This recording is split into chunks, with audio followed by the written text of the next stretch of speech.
the evening started like any other. I pulled into my driveway earlier than usual, greeted by the soft glow of lights in the windows. Linda's car was in its usual spot, and everything seemed normal, until I stepped inside. The silence hit me first. Our home was never silent. There was always the faint hum of the TV or Linda's favorite jazz music playing softly in the background. But tonight, there was nothing. Just the heavy, unnatural stillness. I set my keys on the counter and called out, "Linda? I'm home." No answer. I walked through the house, noting the small details that felt off. A wine glass sat on the coffee table, a faint lipstick stain on its rim. That wasn't unusual, but there were 2 glasses. I frowned, picking them up and taking them to the sink, trying to shake the unease creeping in. As I climbed the stairs, I noticed light spilling out from our bedroom door, slightly ajar. My steps slowed. That's when I heard it, a muffled laugh. A man's voice. I froze for a moment, then crept closer. Through the crack in the door, I saw her. Linda, sitting on the edge of the bed, leaning slightly toward him. The man, Richard, a neighbor. Mid-40s, confident, with a face that always seemed to carry a smirk. They didn't notice me. Linda reached out, placing her hand on his knee. I couldn't hear what they were saying, but her laugh was unmistakable, flirtatious in a way I hadn't heard in years. I didn't storm in. I didn't make a sound. My hand moved to my pocket, pulling out my phone. With a steady grip, I pressed record, capturing the image of them together. I stepped back quietly, retreating down the stairs and into the kitchen. I sat there in the quiet, staring at the glowing screen of my phone. Everything about my life, the home, the marriage, the decades we'd shared, suddenly felt fragile, like glass ready to shatter. But I didn't feel broken. Not yet. Instead, I felt something else, clarity. Divorce wasn't enough for what I'd just seen. No, this required precision. It required a reckoning. The morning light poured into the kitchen through half-drawn blinds, but the usual warmth of home felt absent. Linda sat across from me at the kitchen table, her hair neatly brushed, sipping her coffee as if nothing had changed. To anyone else, it would have seemed like the start of a normal day. But I knew better. Everything had shifted after last night. She glanced up at me with a faint smile.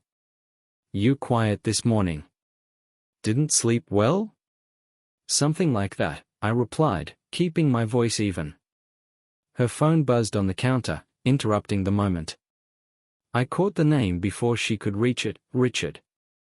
My stomach churned, though my expression remained blank. Linda hesitated briefly before flipping the phone over and sliding it into her pocket.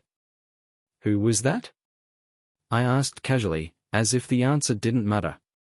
"Just work," she said with a smile that didn't quite meet her eyes. "Nothing important." The lie rolled off her tongue so effortlessly that it almost made me doubt myself for a second. Almost. She stood, placing her coffee cup in the sink. "I have yoga in an hour," she added. "Then lunch with the girls."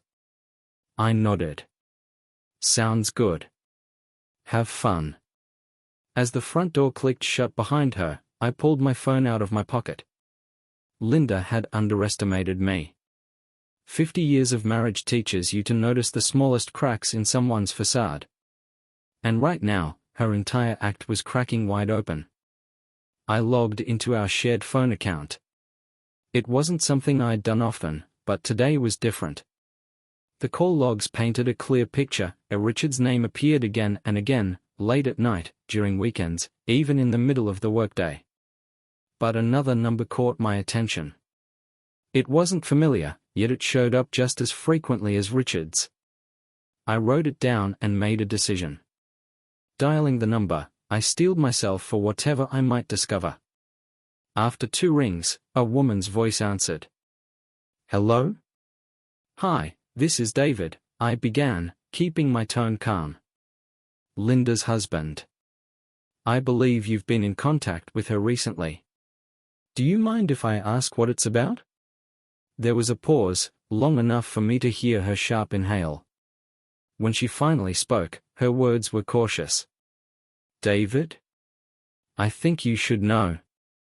Your wife has been spending a lot of time with Richard. My husband works with him and, let's just say their relationship hasn't gone unnoticed. My grip on the phone tightened, though I managed to thank her before ending the call. Hearing the truth spoken aloud was like ripping off a bandage, exposing a wound I already knew was there. When Linda returned home that evening, her face was calm, her demeanor light. How was your day? She asked, pouring herself a glass of water. Uneventful, I replied, forcing a smile. How was yoga? Relaxing, she said, leaning against the counter. And lunch was great. We missed you. Her words felt hollow, rehearsed. But I nodded as if I believed her. That night, as Linda slept soundly beside me, I reached out to an old friend. Mark was a retired private investigator and one of the few people I trusted completely. Mark, I said when he answered, his voice groggy but alert. I need your help. It's about Linda.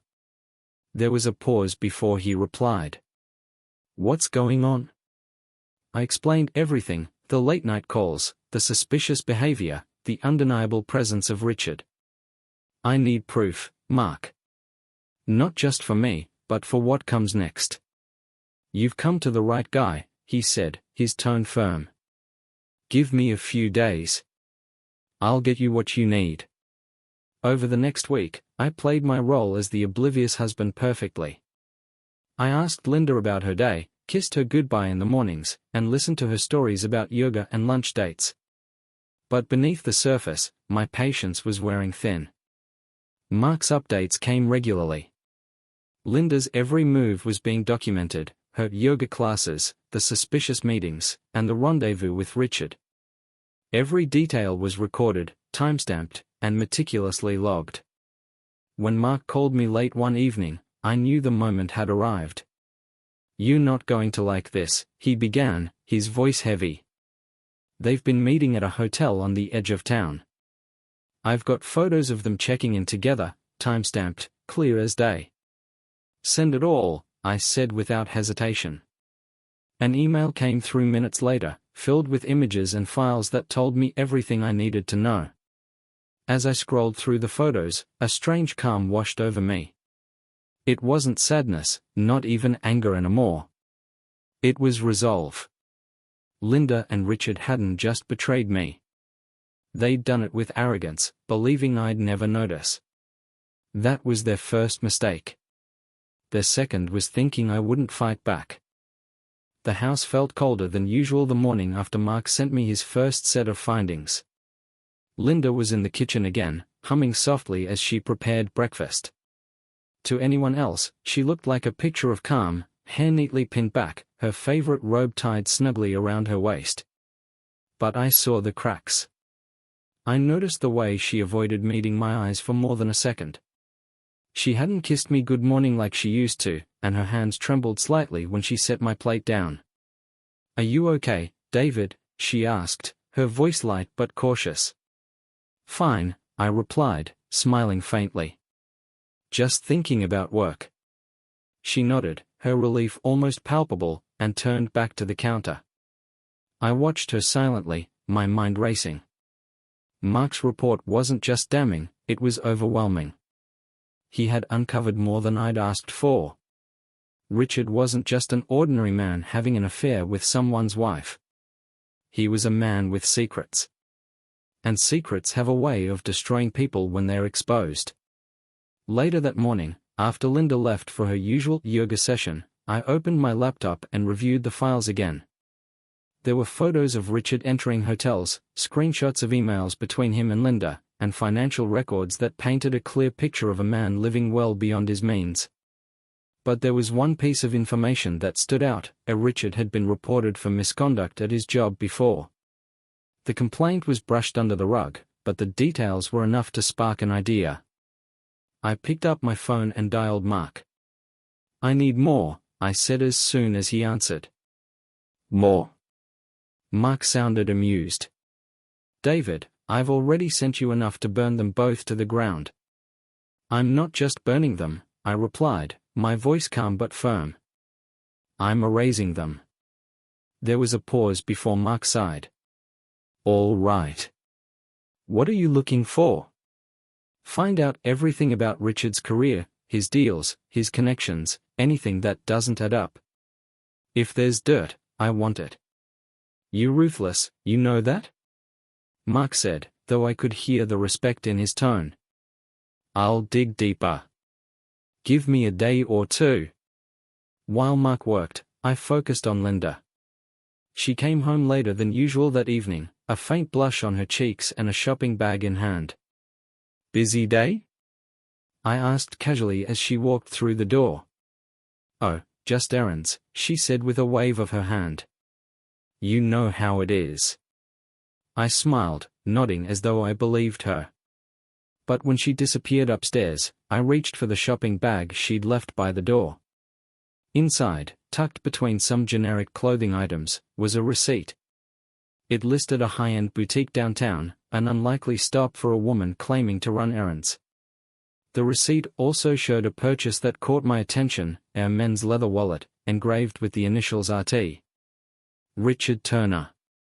The confirmation didn't sting the way I expected. Instead, it sharpened my focus. By the next morning, Mark called back with an update. You were right, he said. Your boy Richard has been up to more than just sleeping with your wife. He's been skimming money from real estate deals for years, quietly, but not quietly enough. I've got proof. My grip on the phone tightened. Send it to me. Within minutes, my inbox was flooded with documents, bank transfers, doctored contracts, and messages between Richard and his so-called partners. It was worse than I thought. Richard wasn't just cheating in his personal life, he was running a full-blown scam. But I wasn't done yet. I needed more than evidence, I needed leverage. That afternoon, I made a call to an old acquaintance, Charlie. He ran one of the local papers, and while we hadn't spoken in years, I knew he wouldn't turn down a story like this. Charlie, I said when he answered, I've got something you'll want to see. David, he replied, sounding surprised. It's been a while. What kind of story are we talking about? The kind that destroys careers, I said bluntly. Meet me tonight. By the time Charlie and I finished our meeting, he was grinning like a cat with cream. This is going to be big, he said, flipping through the files I'd given him. Give me a few days to verify everything, and I'll make sure this hits hard. As I drove home, the weight of what I was doing began to sink in. This wasn't just about Linda or Richard anymore. It was about taking control of a situation that had nearly destroyed me. It was about making them feel the same helplessness they'd made me feel. But I wasn't finished yet. Not by a long shot. The air outside felt heavier than usual, thick with an early summer humidity that seemed to cling to everything. As Linda backed out of the driveway, her car blending into the early morning traffic, I stood by the kitchen window, letting the moment stretch out.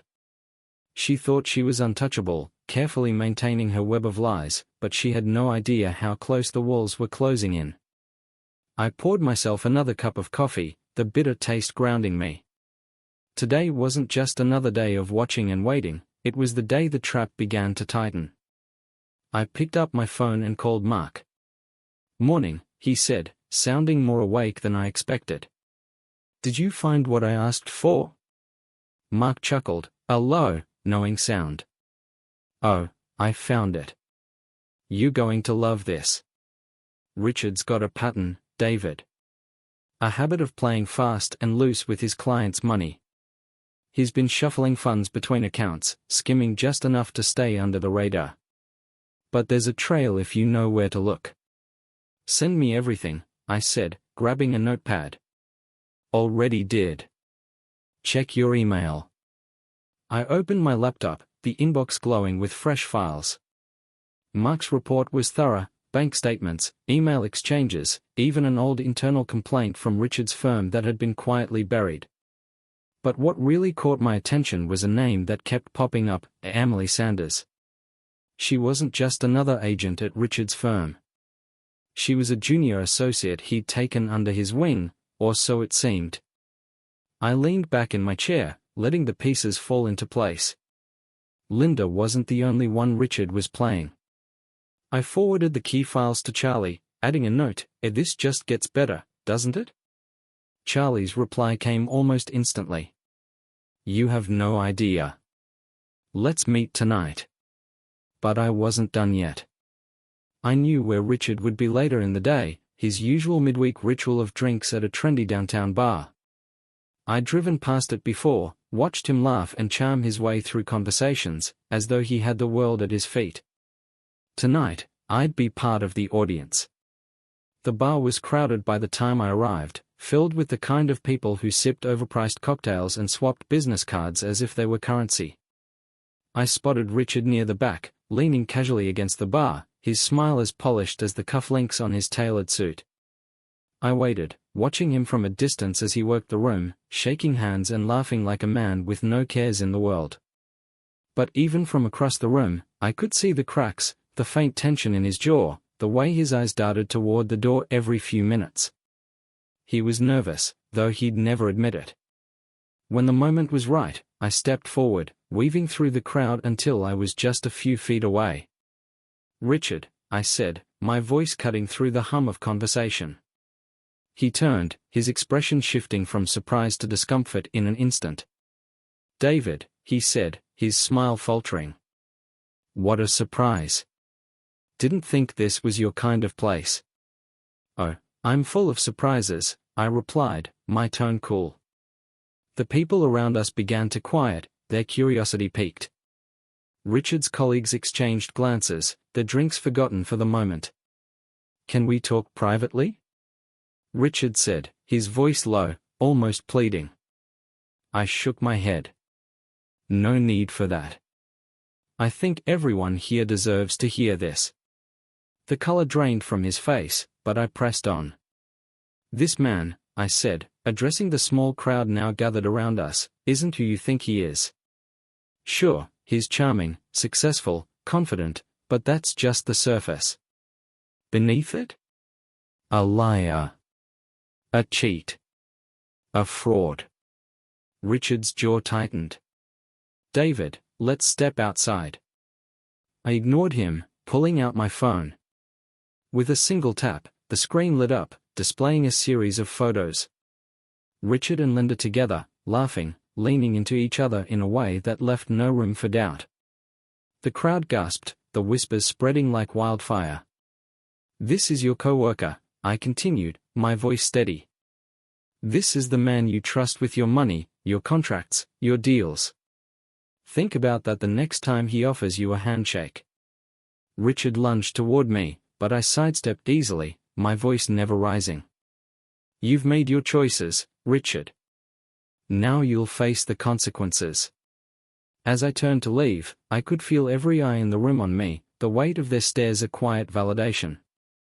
Outside, the cool night air was a welcome relief. But this wasn't over. Not yet. The bar confrontation was just the opening salvo. By the next morning, Richard's life had begun to unravel. But I didn't allow myself to rest, not yet. This was the moment I'd been waiting for, and I wasn't about to let the momentum slip through my fingers.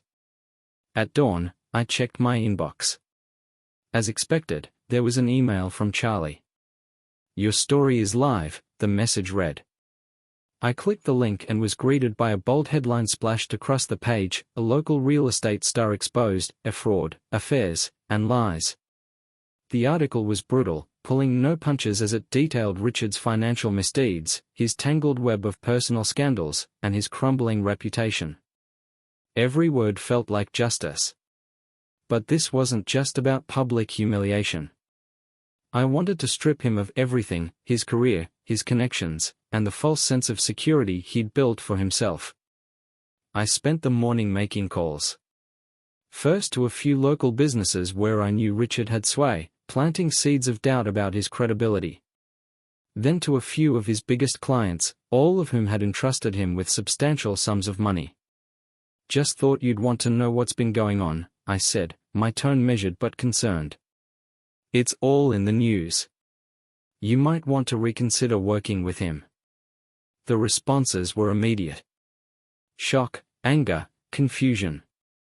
The ripple effect of those calls would be felt for weeks, if not months. By mid-afternoon, I received a call from Mark. "You're not going to believe this," he said, a hint of satisfaction in his voice. "Try me," I replied, leaning back in my chair. Richard's firm just let him go. They couldn't risk keeping him on after the story broke. Word is, they escorted him out of the building this morning, right in front of everyone. I allowed myself a rare smile. Perfect. But there was more to do. That evening, I drove to Linda's new apartment. She'd moved out a few days ago after our confrontation, taking only what I allowed her to. The place was a far cry from the home we'd shared, rundown, with peeling paint and a sense of quiet desperation hanging in the air. When she opened the door, her face paled. "David," she said, her voice shaky. "What are you doing here?" "I came to talk," I replied evenly. She stepped aside reluctantly, letting me in. The apartment was sparsely furnished, with second-hand furniture and an empty wine bottle sitting on the coffee table. The confident, composed woman I'd once known was gone, replaced by someone who looked drained and defeated. "What do you want?" she asked, sitting on the edge of the couch. I took a moment before answering, letting the silence settle. "I wanted to see how far you've fallen," I said bluntly. Her expression hardened, but there was no fire behind it. "You got what you wanted," she muttered. "Richard's lost everything. I've lost everything. Are you happy now?" "Happy?" I repeated, my voice cold. "No, Linda. Happiness has nothing to do with this. This is about consequences. You thought you could betray me, humiliate me, and walk away unscathed. You were wrong." Tears welled in her eyes, but I didn't soften. "You think this is over?" I continued, leaning forward. "This is just the beginning. Richard's career is gone, but I'm not stopping there. And as for you? I suggest you start thinking about how you're going to survive without my support." She flinched at my words, her head bowing slightly. "I loved you," she whispered. "No," I said firmly. "You loved the life I gave you. The comfort. The stability. But you didn't love me, not really. Because if you did, we wouldn't be here." I stood, the conversation over in my mind. As I walked to the door, I paused and turned back. "Do yourself a favor, Linda," I said. "Stay out of my way."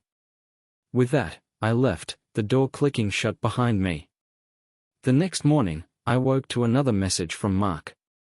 "Found something else. Call me when you're ready." I dialed his number immediately. "What did you find?" I asked. "You're going to love this," Mark said, his tone almost gleeful. "Richard's been borrowing money, large sums, from some very dangerous people. The kind of people who don't take kindly to missed payments." I felt a spark of interest. "How dangerous are we talking?" "Let's just say they're the type who don't send reminders, they send warnings. And from what I've found, Richard's payments have been late for months." I leaned back in my chair, considering my next move. Richard thought his life was in shambles now, but he hadn't seen anything yet. "Send me their details," I said. "David," Mark said cautiously, "these aren't people you want to mess with." "I'm not messing with them," I replied. "I'm just giving them what they need." As I hung up, a plan began to form in my mind. Richard's downfall wasn't just about his affair with Linda anymore. It was about dismantling everything he thought made him untouchable. This wasn't just revenge. This was justice. The parking lot outside the motel was a desolate patch of cracked concrete, littered with cigarette butts and shards of glass that glinted faintly under the flickering light of a buzzing neon sign. Richard's car was parked off-center in the far corner, its polished surface reflecting the sickly glow like a mirror that didn't quite belong. I leaned against my own car for a moment, letting the stillness settle over me. This place, this crumbling remnant of someone else's dreams, felt fitting for what was about to unfold. Room 12 was on the second floor. The steps groaned under my weight as I climbed them, each creak breaking the silence like a warning. When I reached the door, I knocked twice. It took a moment before I heard shuffling inside, followed by the scrape of the chain being undone. The door opened a crack, and Richard's face appeared in the gap. His eyes were bloodshot, his face gaunt. He looked like a man who hadn't slept in days. "David," he said, his voice rasping as though it hadn't been used in hours. "May I come in?" I asked, though I stepped forward without waiting for an answer. The room was small, almost claustrophobic. The faded wallpaper curled at the edges, and the air carried the stale scent of old beer and regret. A single overhead light buzzed faintly, casting a yellowish glow that made the shadows seem alive. "What do you want?" Richard asked, his voice tinged with irritation, though the tremor beneath it betrayed his nerves. "To talk," I said, lowering myself into the lone chair near the window. He lingered near the door, his hand still on the knob as if he were debating whether to bolt. "You've done enough," he spat. "My job, my reputation, my life, it's all gone because of you." "Isn't that enough?" "No," I replied calmly. "It's not." His face twisted in frustration. "You're insane, you know that? You've gone too far." I tilted my head, studying him as though he were an insect pinned to a board. "Too far?" I repeated. "You think this is too far? Let me tell you what too far looks like, Richard. It's watching the person you trust most turn your life into a lie. It's realizing that everything you built together was just a game to them." He flinched at my words, his shoulders slumping slightly. "You don't get it," he muttered, his tone quieter now. "This isn't about you anymore. The people I owe, they'll kill me, David. They don't play games." I leaned forward, resting my elbows on my knees. "Good," I said softly. His head snapped up, his eyes wide with shock. What are you saying?" "I'm saying," I continued, my voice cold and deliberate, "that I've given them everything they need. Your location. Your debts. Even your pathetic little hiding spot here." The blood drained from his face. "You didn't?" "I did," I said simply, standing up. Richard stumbled back, his legs hitting the edge of the bed. "Do you know what they'll do to me?" he whispered. "I can guess," I replied, moving toward the door. "But that's not my concern anymore, Richard. You made your choices. Now you get to live with them, or not." I opened the door, pausing on the threshold to glance back. "Good luck. You're going to need it." The door clicked shut behind me, the sound strangely satisfying in the stillness of the night. Outside, the air felt cooler, as if the universe itself was exhaling after weeks of tension. I stood by my car for a moment, staring at the motel's flickering sign. It buzzed faintly, the light struggling to stay alive. For the first time in weeks, I felt a strange sense of peace. Not happiness, not triumph, just peace. The night after my visit to Richard's motel, I couldn't sleep. Not because of guilt or regret, those feelings had long since burned away, but because the final act of this carefully orchestrated play was about to begin. Every step so far had been deliberate, calculated, and I wasn't about to falter now. Sitting at the kitchen table with a fresh cup of coffee, I reviewed the last of the evidence Mark had sent me. It wasn't just about Richard anymore. He wasn't the only one who'd made mistakes. Linda's role in this betrayal was just as significant, and she wasn't going to walk away without consequences. I pulled out my phone and dialed Mark's number. "David," he answered, his tone heavy with curiosity. "It's late. What's on your mind?" "I need one more favor," I said, my voice calm but firm. "Linda. Find out everything you can, where she's been, who she's been talking to, and, most importantly, what she's been hiding." Mark hesitated for a moment. "You sure about this? You've already done a number on Richard. Do you really need to go after her too?" "I'm sure," I replied without hesitation. "She made her choices, and now she'll face them." The next day, while Mark worked his magic, I drove downtown to meet Charlie. The journalist had been following the story closely, and the fallout from his first article was still rippling through the community. "You're relentless," Charlie said as we sat across from each other in a small cafe. His laptop was open, the screen glowing with a half-written follow-up piece. "Not relentless," I corrected. "Thorough." He smirked, taking a sip of his coffee. "Well, you'll be happy to know the next article is almost ready. This one's going to focus on Richard's financial dealings and how they've impacted his clients. People are going to be furious." "Good," I said simply. "But I need you to hold off for a couple of days." Charlie frowned.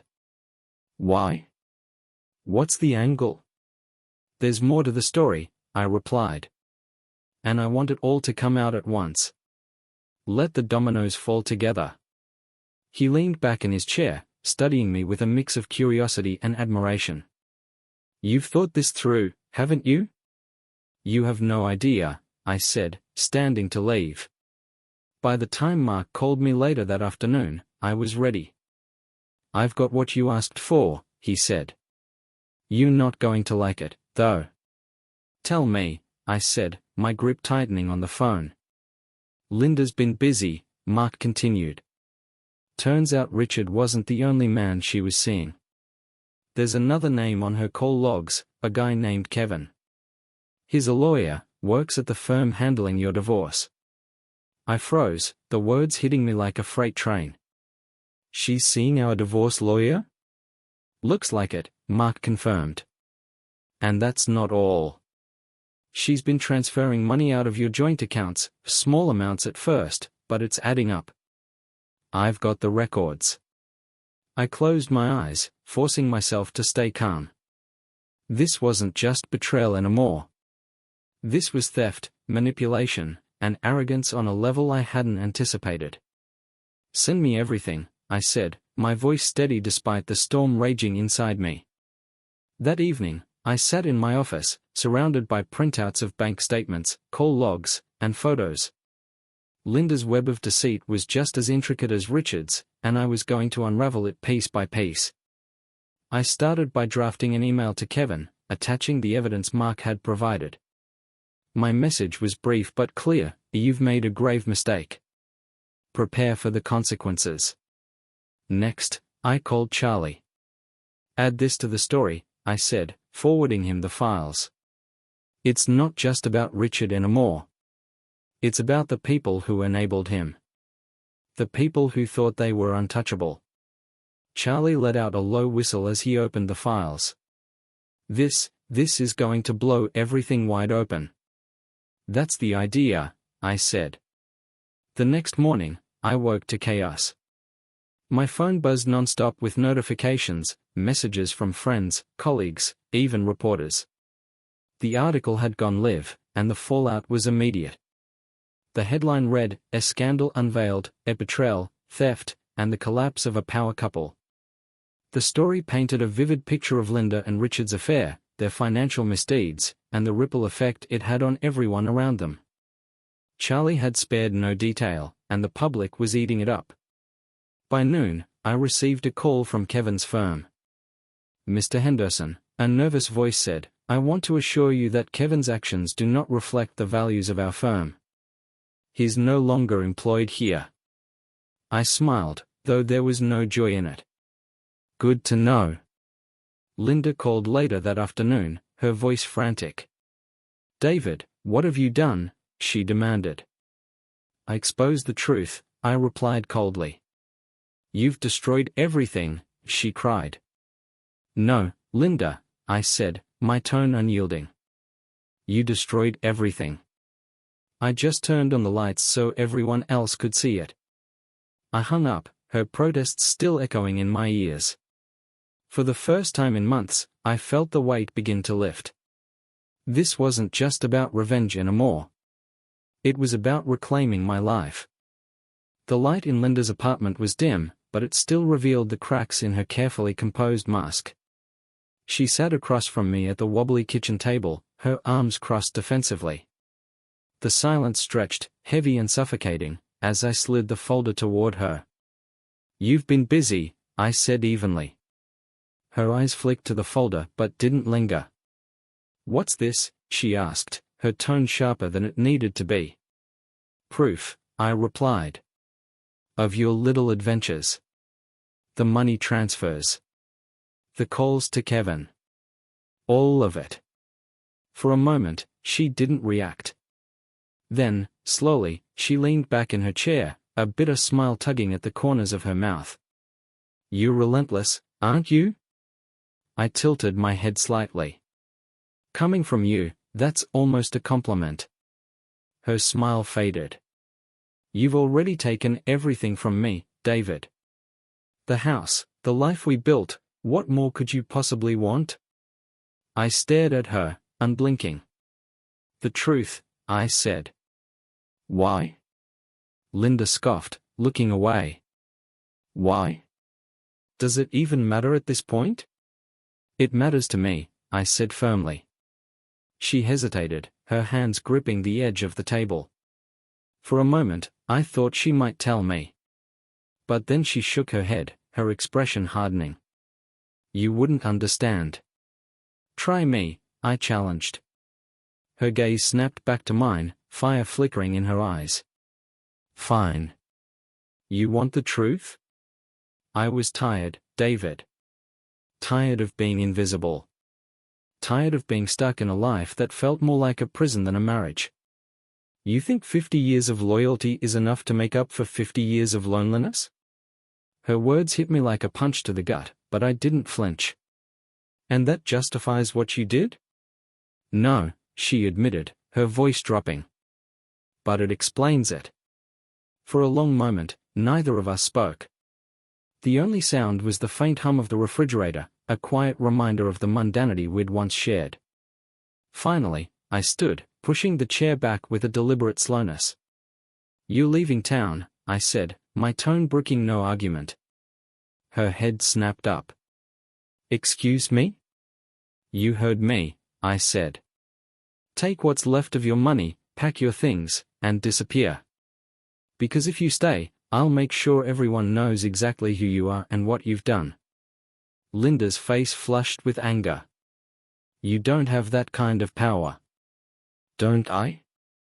I countered, stepping closer. "I've already destroyed Richard. Do you really want to test how far I'm willing to go?" Her defiance faltered, and she sank back into her chair. "You're a bastard, David," she said quietly.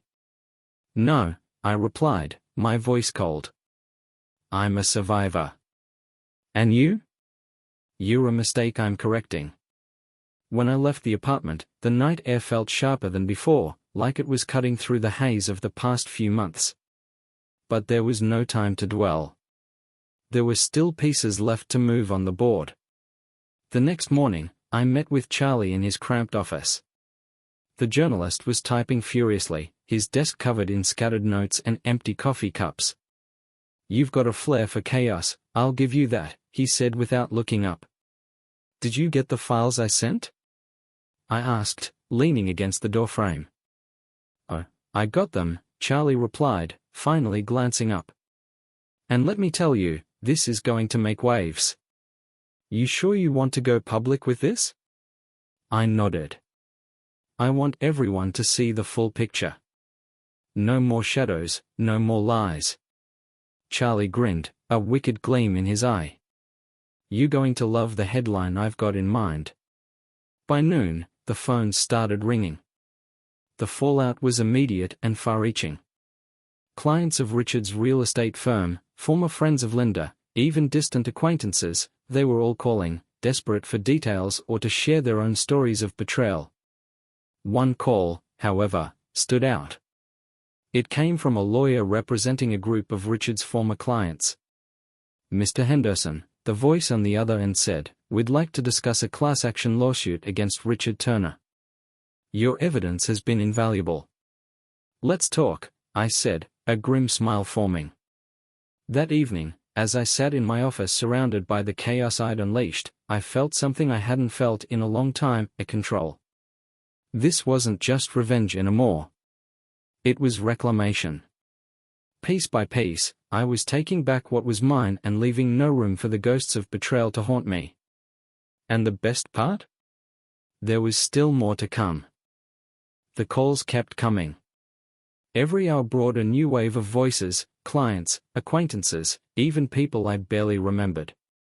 The story had grown legs and was running wild, dragging Linda and Richard's reputations through the mud. Exactly as I'd planned. But I wasn't finished.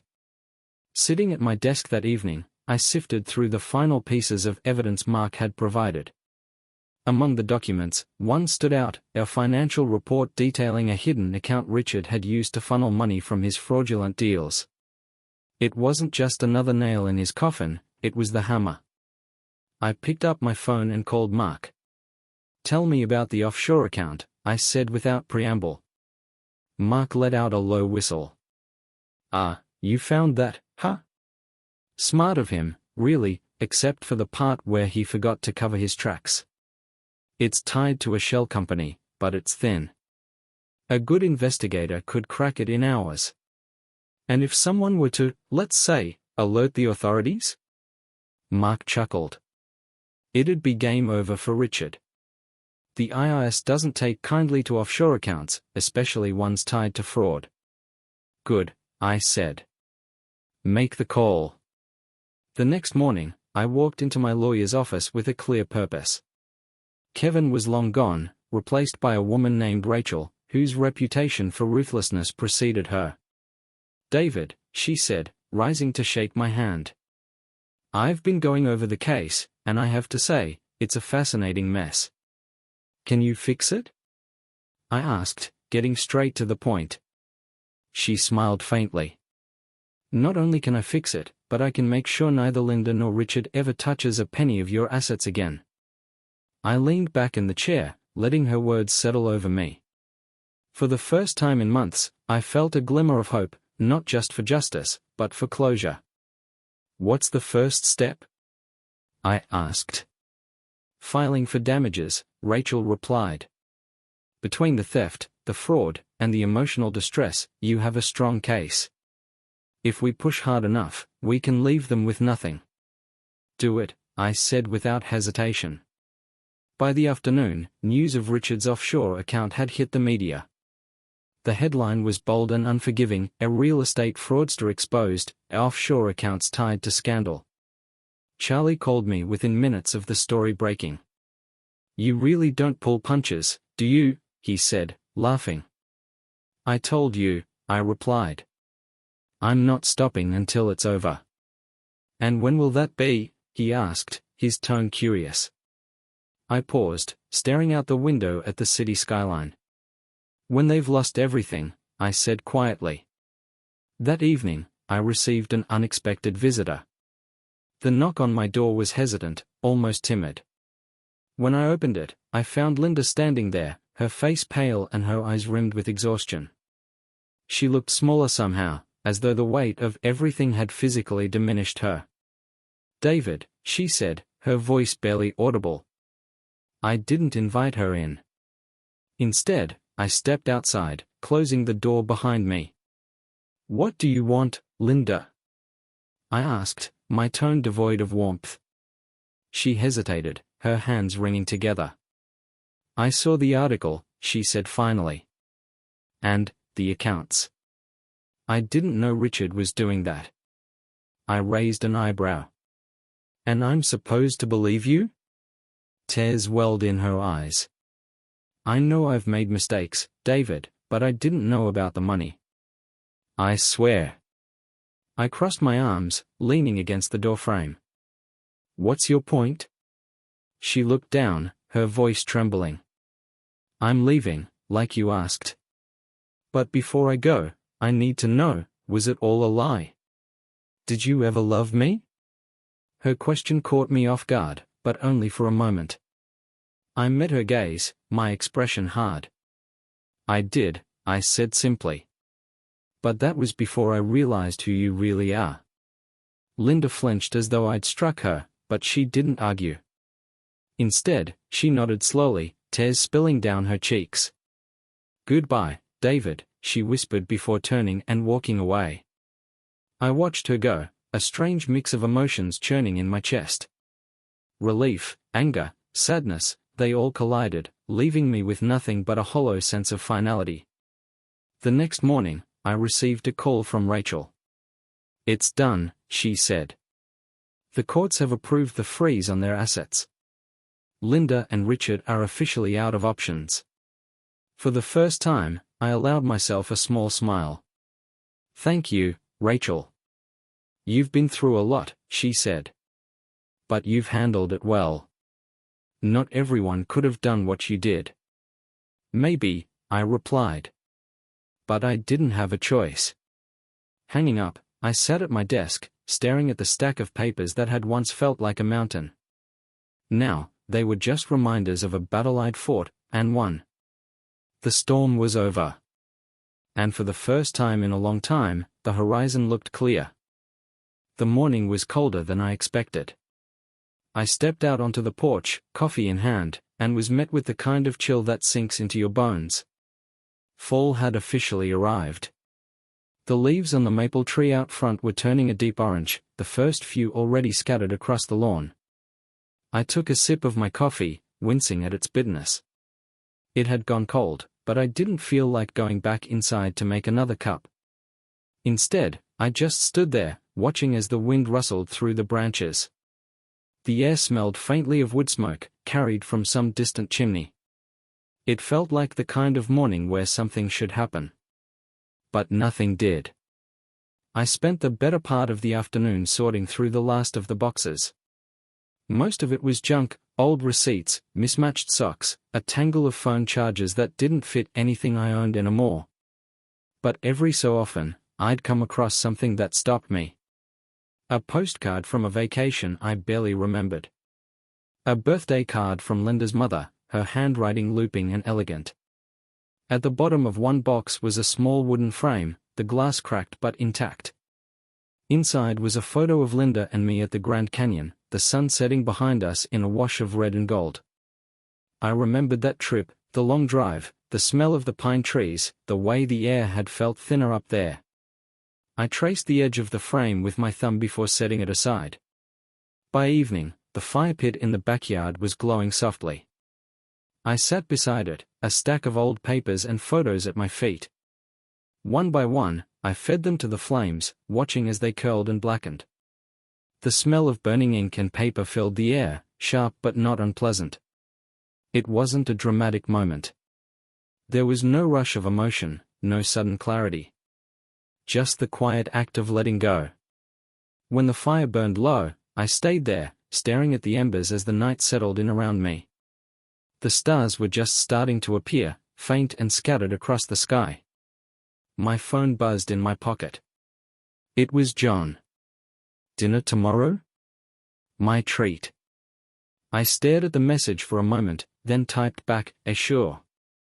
Let me know where." The next evening, the restaurant was loud and warm, a stark contrast to the cool air outside. The smell of garlic and roasted tomatoes hit me as soon as I walked in, triggering a memory of a dinner Linda and I had shared here years ago. John was already at a table near the back, a glass of wine in front of him. "You late?" he said as I sat down. "Some things never change," I replied with a faint smile. The conversation flowed easily, a mix of old memories and new stories. John had always been good at keeping things light, but there was a moment, about halfway through the meal, when he set his glass down and gave me a look.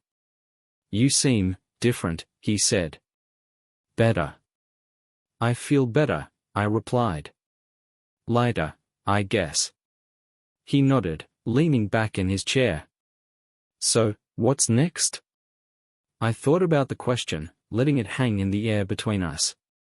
For so long, my life had been about looking back, at what I'd lost, at what had been taken from me. The idea of looking forward felt strange, like trying on a suit that didn't quite fit. I'm not sure, I admitted finally. But I think I'm okay with that. John smiled, raising his glass. To not knowing. To not knowing, I echoed, clinking my glass against his. When I got home, the house was quiet again, but it didn't feel empty. It felt full. Not with things, but with space for whatever came next. I stood in the doorway for a long moment, taking it all in. Then I turned off the lights, climbed the stairs, and let the silence settle around me. For the first time in a long time, it felt like mine.